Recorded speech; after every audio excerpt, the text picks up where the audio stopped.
बबीता पांडे का हो गया, खुलासा मिल गए। सुराग पूरे 24 दिन बाद बबीता पांडे की आखिरी वीडियो सामने आ चुकी है और उस वीडियो के एक छोटे से हिस्से ने इस पूरे रहस्य से पर्दा उठा दिया है, जिसे देखकर पुलिस के भी होश उड़ गए हैं। आखिर उस आखिरी वीडियो में ऐसा क्या दिख गया जिसने इस पूरी कहानी का रुख ही पलट कर रख दिया, और कैसे इस वीडियो से यह राज खुल गया कि बबीता उस रात कहां और किस हाल में गई थी।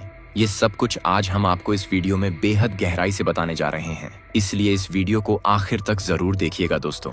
नैनीताल जिले के रामनगर क्षेत्र के चिल्किया गांव में रहने वाली बबीता एक बेहद महत्वाकांक्षी और जीवन को खुलकर जीने वाली लड़की थी, और उसे एक ऐसा शौक था जो आजकल के युवाओं में बहुत ज्यादा देखा जाता है, और वह शौक था पहाड़ों पर ट्रैकिंग करना, नई जगहें देखना, ऊंचे ऊंचे पहाड़ों पर चढ़ना और प्रकृति की खूबसूरती को करीब से महसूस करना उसे बेहद पसंद था। इसी शौक के चलते 23 मई 2026 को बबीता ने एक नए ट्रैकिंग ट्रिप पर जाने का मन बनाया। उसने सोचा कि वह अपनी सहेलियों के साथ इस बार पहाड़ों की वादियों में जाएगी, और इसके लिए उसने अपनी एक महिला मित्र को फोन भी किया, लेकिन ऐन वक्त पर उस सहेली ने किसी निजी कारण से जाने से साफ मना कर दिया। अब बबीता के सामने दो रास्ते थे। पहला रास्ता ये था कि वह अपनी इस ट्रिप को पूरी तरह से कैंसिल कर दे और घर पर ही रहे, और दूसरा रास्ता ये था कि वह सहेली के ना जाने पर भी किसी और के साथ इस यात्रा पर निकल जाए। बबीता ने यहाँ पर दूसरा रास्ता चुनने का फैसला किया, जो आगे चलकर एक बेहद दुखद मोड़ लेने वाला था।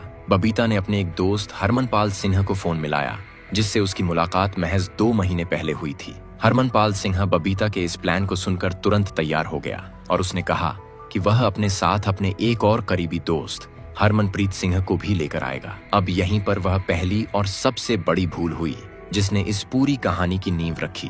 बबीता ने अपने घर पर इस बदलाव के बारे में कुछ भी नहीं बताया। उसने अपने परिवार के सामने इस सच को छुपा लिया कि अब वह अपनी सहेलियों के साथ नहीं, बल्कि 2 लड़कों के साथ इस लंबी और अनजान यात्रा पर जा रही है। जब 25 मई को बबीता अपने घर से निकलने लगी, तो उसने अपनी माँ और अपने भाई से मुस्कुराते हुए कहा कि वह अपनी सहेलियों के साथ ट्रैकिंग पर जा रही है और 3 से 4 दिनों के भीतर वापस लौट आएगी। परिवार को अपनी बेटी पर पूरा भरोसा था, और उन्हें लगा कि लड़कियों का ग्रुप है तो सुरक्षा की कोई चिंता नहीं होगी, इसलिए उन्होंने बबीता को खुशी खुशी विदा कर दिया। लेकिन उन्हें क्या पता था कि बबीता का यह छोटा सा झूठ आगे चलकर इस पूरे मामले की सबसे बड़ी त्रासदी का कारण बन जाएगा। घर से निकलने के बाद बबीता, हरमनपाल और हरमनप्रीत की यह यात्रा शुरू हुई। वे सबसे पहले उत्तराखंड की राजधानी देहरादून पहुंचे, और वहां से आगे बढ़ते हुए हर्षिल की खूबसूरत और शांत वादियों में दाखिल हुए।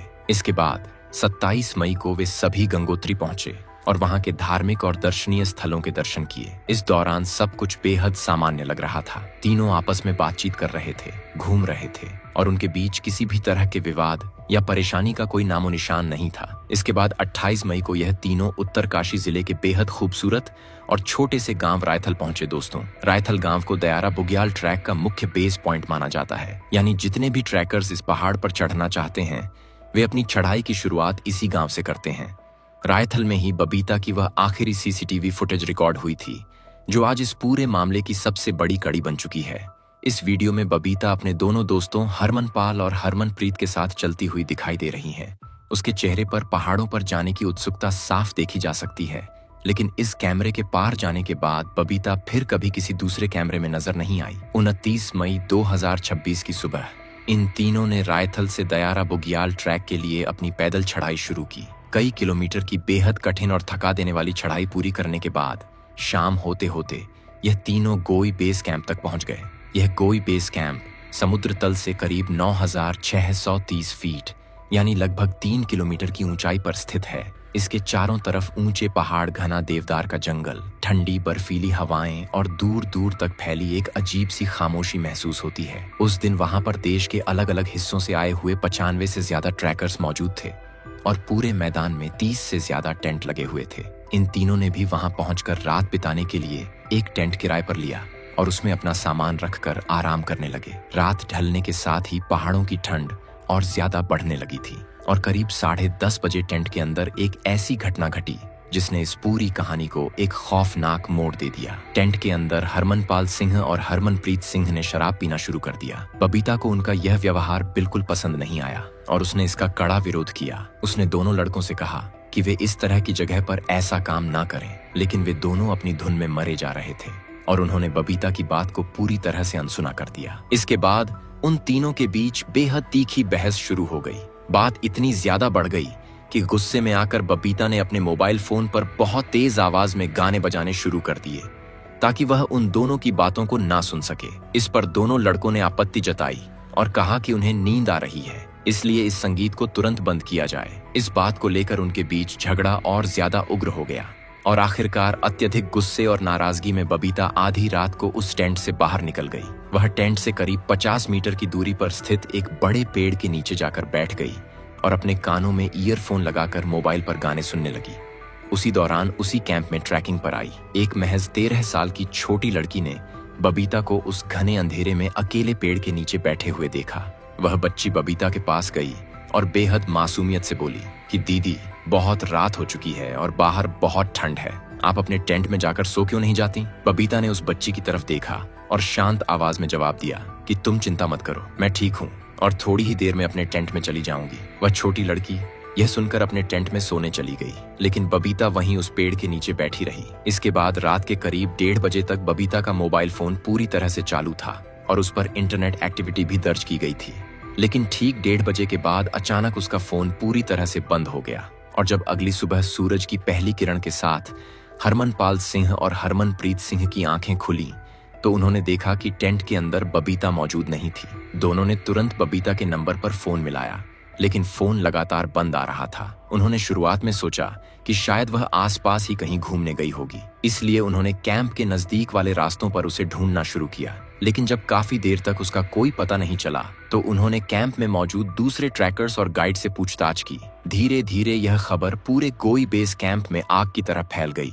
वहां मौजूद 95 से ज्यादा लोग पूरी तरह से हैरान और परेशान हो गए। सबके मन में सिर्फ एक ही बड़ा सवाल तैर रहा था कि इतनी बड़ी भीड़ और इतने सारे टेंटों के बीच से आखिर एक जवान लड़की रातों रात कहां गायब हो सकती है। स्थिति की गंभीरता को देखते हुए दोनों दोस्तों ने तुरंत स्थानीय पुलिस प्रशासन को इस घटना की सूचना दी। इसके साथ ही हरमनपाल सिंह ने बबीता की एक बेहद करीबी सहेली अदिति को फोन किया और उसे बताया कि बबीता कैंप से गायब हो चुकी है। अदिति ने बिना कोई वक्त गंवाए यह पूरी बात बबीता की मां और उसके भाई को बता दी। यह सुनते ही बबीता के परिवार के पैरों तले से मानो जमीन ही खिसक गई। घर में चीख पुकार मच गई और रोना धोना शुरू हो गया। लेकिन इस दुख की घड़ी में भी परिवार को सबसे बड़ा झटका इस बात से लगा कि बबीता तो उनसे यह कहकर गई थी कि वह अपनी सहेलियों के साथ जा रही है, लेकिन असल में वह 2 लड़कों के साथ पहाड़ों पर गई थी। बबीता का भाई बिना कोई समय गंवाए तुरंत उत्तरकाशी के लिए रवाना हो गया और गोई बेस कैंप पहुंचकर पुलिस प्रशासन के साथ मिलकर अपनी बहन की तलाश में जुट गया। उत्तराखंड पुलिस और प्रशासन ने इस मामले को बेहद गंभीरता से लिया और एक बहुत बड़े स्तर पर सर्च ऑन ऑपरेशन की शुरुआत की गई। पहाड़ों की गहरी खाइयों और घने जंगलों की तलाशी लेने के लिए आधुनिक ड्रोन कैमरों की मदद ली गई। स्निफर डॉग्स यानी खोजी कुत्तों की एक विशेष टीम को उस पेड़ के पास ले जाया गया जहां बबीता को आखिरी बार देखा गया था, ताकि उसकी गंध के जरिए कोई सुराग मिल सके। इसके साथ ही दुर्गम पहाड़ी इलाकों का हवाई सर्वेक्षण करने के लिए हेलीकॉप्टर तक मंगाए गए और गोताखोरों की टीमों ने आसपास बहने वाले नदी और नालों के भीतर जाकर भी सघन तलाशी अभियान चलाया। राज्य आपदा प्रतिवादन बल यानी SDRF और राष्ट्रीय आपदा अनुक्रिया बल यानी NDRF की कई टुकड़ियों को इस पूरे रेस्क्यू ऑपरेशन में झोंक दिया गया था। यह विशाल सर्च ऑपरेशन लगातार 17 दिनों तक पूरी शिद्दत के साथ चलता रहा, लेकिन इतनी बड़ी तकनीकी और मानवीय ताकत लगाने के बाद भी बबीता का कोई छोटा सा सुराग तक हाथ नहीं लगा। ना तो उसका मोबाइल फोन मिला, ना उसके पहने हुए कपड़े मिले, ना उसके जूते मिले और ना ही पहाड़ों की मिट्टी पर उसके पैरों के कोई निशान मिले। ऐसा लग रहा था मानो बबीता को आसमान निगल गया या धरती खा गई। इस रहस्यमयी गुमशुदगी के बाद पुलिस की जांच का पूरा ध्यान स्वाभाविक रूप से बबीता के उन दोनों दोस्तों हरमनपाल सिंह और हरमनप्रीत सिंह पर टिक गया। पुलिस ने उन दोनों को हिरासत में लेकर अलग अलग कमरों में बेहद कड़ाई से पूछताछ करना शुरू किया और जब उन दोनों के बयानों को आपस में मिलाकर देखा गया तो जांच अधिकारियों को कई महत्वपूर्ण जगहों पर भारी अंतर और विरोधाभास देखने को मिले। रात के समय बबीता के टेंट से बाहर जाने के सटीक वक्त को लेकर और सुबह सोकर उठने के बाद की उनकी गतिविधियों को लेकर दोनों की कहानियां एक दूसरे से मेल नहीं खा रही थीं। बबीता का भाई लगातार पुलिस के सामने उन दोनों लड़कों पर गंभीर आरोप लगाता रहा। उसका सीधा और तार्किक सवाल यह था कि जब बबीता रात के 10:30 या 11 बजे अत्यधिक गुस्से में अकेले टेंट से बाहर जा रही थी तो इन दोनों ने एक दोस्त होने के नाते उसे रोकने की कोशिश क्यों नहीं की। और अगर वह बाहर चली भी गई थी तो वे उसे वापस बुलाने के लिए पीछे क्यों नहीं गए? वे पूरी रात टेंट के भीतर आराम से कैसे सोते रहे और सुबह 5 बजे तक उन्होंने किसी को इस बात की जानकारी क्यों नहीं दी? यह कैसा अजीब और संदेहास्पद व्यवहार है? इन तीखे सवालों का कोई भी संतोषजनक जवाब देने में दोनों लड़के पूरी तरह से असमर्थ रहे, जिसके बाद पुलिस ने दोनों को औपचारिक रूप से गिरफ्तार कर लिया और रिमांड पर लेकर आगे की गहन पूछताछ जारी रखी। इसी तफ्तीश के दौरान इस पूरे मामले में एक और बहुत बड़ा और चौंकाने वाला खुलासा सामने आया जिसने सबको हैरान कर दिया। अब इस पूरी कहानी में एक ऐसा मोड़ आता है जो किसी के भी होश उड़ा सकता है। जिस दिन यानी 29 मई 2026 को बबीता पांडे गोई बेस कैंप से रहस्यमयी तरीके से गायब हुई थी, ठीक उसी दिन उत्तराखंड के एक दूसरे पहाड़ी इलाके में एक और नवयुवक बेहद अजीब हालात में गायब हो गया था। उसका नाम था अभिषेक चौहान और उसकी उम्र करीब 28 साल थी। अभिषेक मूल रूप से उत्तर प्रदेश के सहारनपुर का रहने वाला था और नोएडा की एक बड़ी कंपनी में इंजीनियर के पद पर काम करता था। वह 27 मई को अपने 3 इंजीनियर दोस्तों के साथ बागेश्वर जिले के प्रसिद्ध पिंडारी ग्लेशियर ट्रैक पर घूमने के लिए आया था और उनके साथ आनंद राम नाम का एक स्थानीय गाइड भी मौजूद था। 29 मई को अपना ट्रैक पूरा करके जब यह पूरा ग्रुप वापस लौट रहा था और मल्लिया दौड़ नामक क्षेत्र में पहुंचा तो अभिषेक फोटोग्राफी करने के शौकीन होने के कारण नदी वाले किनारे की तरफ अकेला चला गया। उसने अपने गाइड और दोस्तों से कहा कि तुम लोग आगे बने हुए मैगी पॉइंट पर जाकर मेरा इंतजार करो, मैं बस कुछ ही मिनटों में तस्वीरें खींचकर तुम्हारे पास पहुंचता हूँ। लेकिन अभिषेक चौहान उस नदी के किनारे से कभी वापस नहीं लौटा। गाइड और उसके दोस्तों ने काफी देर तक मैगी पॉइंट पर उसका इंतजार किया और जब वह नहीं आया तो वे उसे ढूंढते हुए वापस नदी की तरफ गए, लेकिन वहां दूर दूर तक कोई नहीं था। बाद में गहन तलाशी के दौरान नदी के पत्थरों के बीच से अभिषेक का डिजिटल कैमरा बरामद हुआ और कुछ दिनों के बाद उसकी एक टोपी और शर्ट भी झाड़ियों से मिली।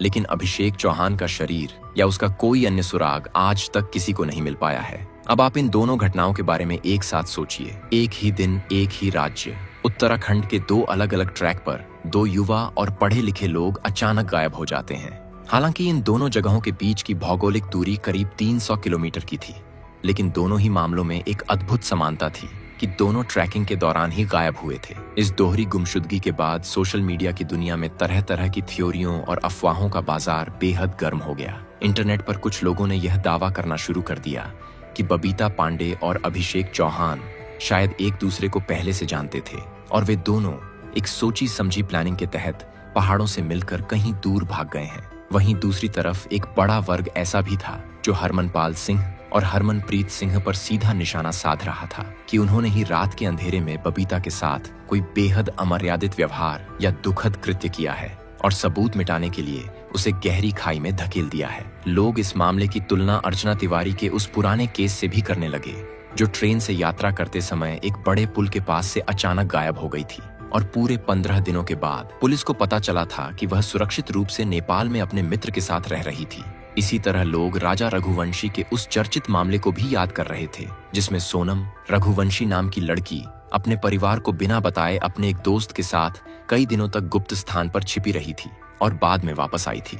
इन सभी पुराने मामलों का उदाहरण देकर लोग इंटरनेट पर अपनी अपनी कहानियां और थ्योरियां गढ़ रहे हैं। ऊपर से बबीता की जो आखिरी वीडियो सामने आई है उसने भी सबको हैरान करके रखा है, क्योंकि उसमें बबीता का जो रवैया है वो बिल्कुल सामान्य नहीं है। पुलिस लगातार अपनी जांच पर लगी हुई है और पुलिस का कहना है कि जल्द ही बबीता का कोई ना कोई सुराग जरूर मिलेगा, वो चाहे जिंदा हो या उसके साथ कोई साजिश की गई है। जो भी सच है वो बस सामने आने ही वाला है। ऐसे में दोस्तों, आपको क्या लगता है बबीता के साथ क्या हुआ होगा? अपना जवाब हमें कमेंट में जरूर बताइएगा और इसी तरह की वीडियोस को देखते रहने के लिए हमारे चैनल को अभी के अभी लाइक, शेयर और सब्सक्राइब कर दें। धन्यवाद।